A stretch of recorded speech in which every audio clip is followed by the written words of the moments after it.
Welcome to Orchard. Today, PropertyLimBrothers is not going to show you a luxury apartment. We're going to explore why a shop in Lucky Plaza is worth $14 million. I'm sorry, I forgot the expert in all things me. It's you. Follow PropertyLimBrothers on this Lucky Plaza Orchard tour. Let's go. So we're going to explore the shop mix right here within Lucky Plaza and then look at why is this street so crowded in terms of traffic on a Wednesday afternoon. You look at the basement level shops plus the level 1 shops, they're actually all fronting towards the main road in Orchard. Later, we'll head back to the studio and chat more about the analysis.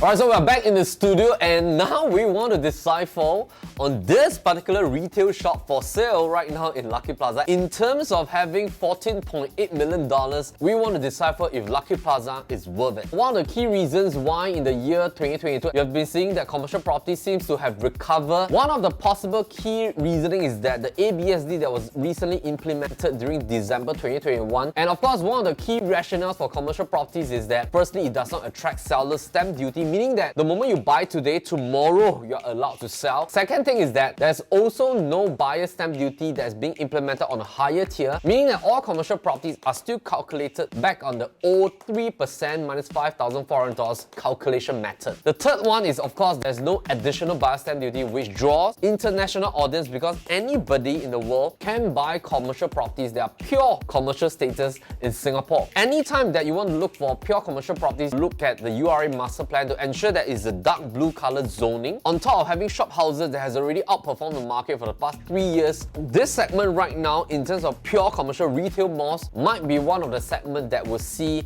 a drawing interest in the next 12 to 24 months. So let's now dive into Lucky Plaza, developed in the year 1981. This is a District 9 status, Orchard Road. There are two main sites. One side is on Wisma Takashimaya, walking down towards Senior Leisure. The other part will be where Lucky Plaza is being located, coming down from Tanks and towards Paragon. You'll notice that the human foot traffic on the right-hand side is much more on the surface level. On the left-hand side, most of the pedestrians, they will actually walk in the basement level, coming through from the MRT station. That presents itself an opportunity for Lucky Plaza because Lucky Plaza belongs to one of the very rare shopping malls that allows retail investors to invest into the strata units.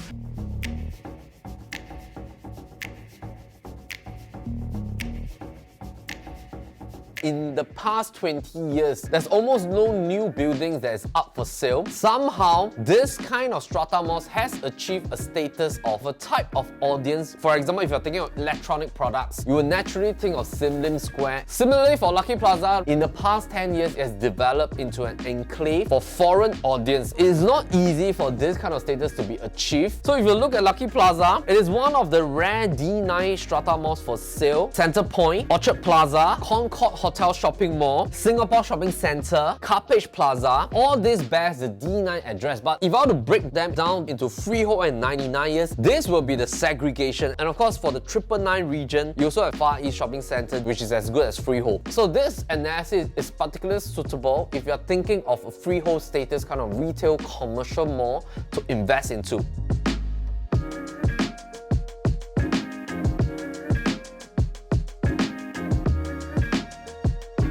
Now let's have a look at Lucky Plaza in detail, developed in 1981. It has a combination of residential as well as strata commercial retail shops at the front with basement level all the way to level 6. Now if you go to Lucky Plaza, you will notice that having that international audience, most of the shops operating right there are predominantly F&Bs, money changers, remittance kind of services, a lot of retail outlets. You also notice that McDonald's is located at the basement, Rolex is also located there as well as other jewelry shops. Entire level 5 are all specialist clinics. Jollibee on level 6. Level 6 also has these two very distinct flea markets. And in terms of residential apartments, there are 88 units located at the top. The shopping malls has parking from level 1 all the way to level 7. The only thing you have to take note is that the parking space is definitely a little bit tighter compared to the modern malls right now.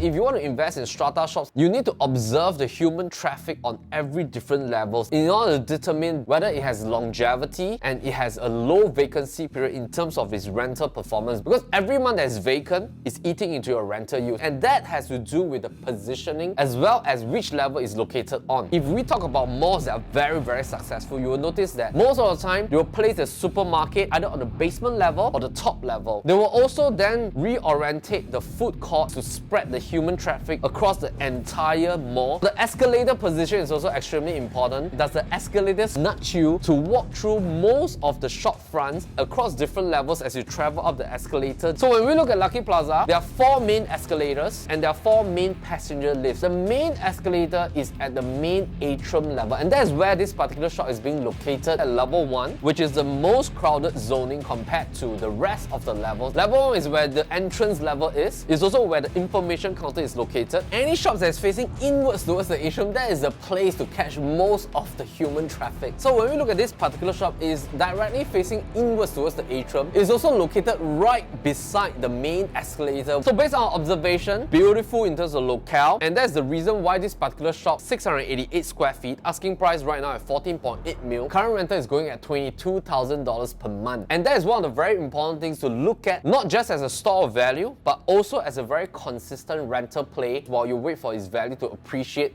through inflation and of course through other economic factors.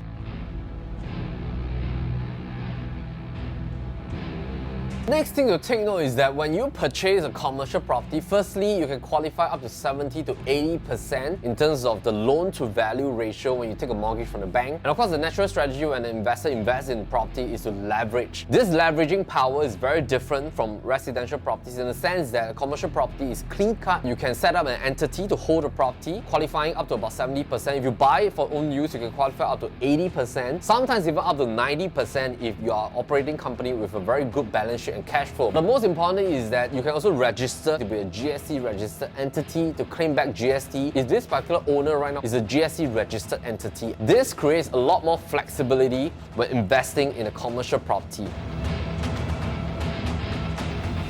Now let's have a look at some of the comparative market analysis if you are thinking about what kind of shopping malls to invest in. Right now available in the market, these are the list of malls that's available with the different kind of PSF level and the overall quantum price. Something to note is that the higher the level goes, the cheaper will be the investment quantum and the investment PSF. The shops with the most human traffic, they will naturally have a higher level of appreciation. When you look at Lucky Plaza, some of the most interesting shops will definitely be at level 1 facing inwards towards the atrium, and also the level 1 shops that's facing towards the road level as well. And this presents an opportunity for you to invest in as a store of capital.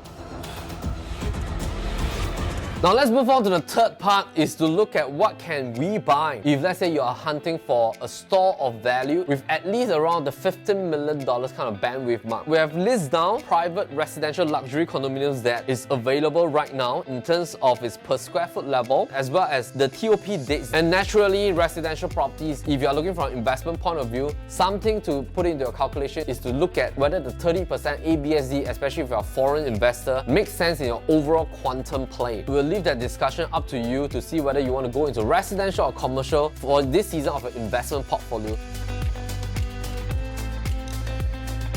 Lastly and most importantly, if you're a single retail investor, if you have already exhausted all your holding names, then a commercial property that's freehold status in D9, like this one, Lucky Plaza, might be one additional option that you can look at without incurring any form of ABSD with no restriction on seller stamp duty. If the price appreciates, you can exit without any form of restriction level. And most importantly, your leveraging power is not affected by your residential property count. The LTV that you can loan from the bank is not affected even if you own multiple residential properties. Your commercial property can still go up to 70% as an investment holding kind of status.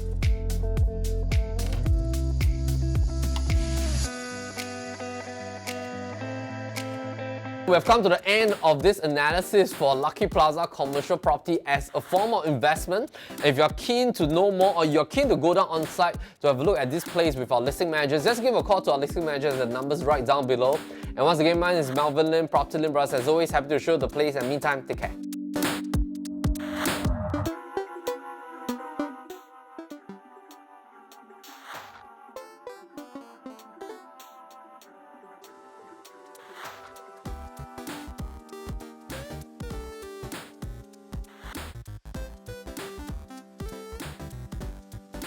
Help me to close the door, thank you.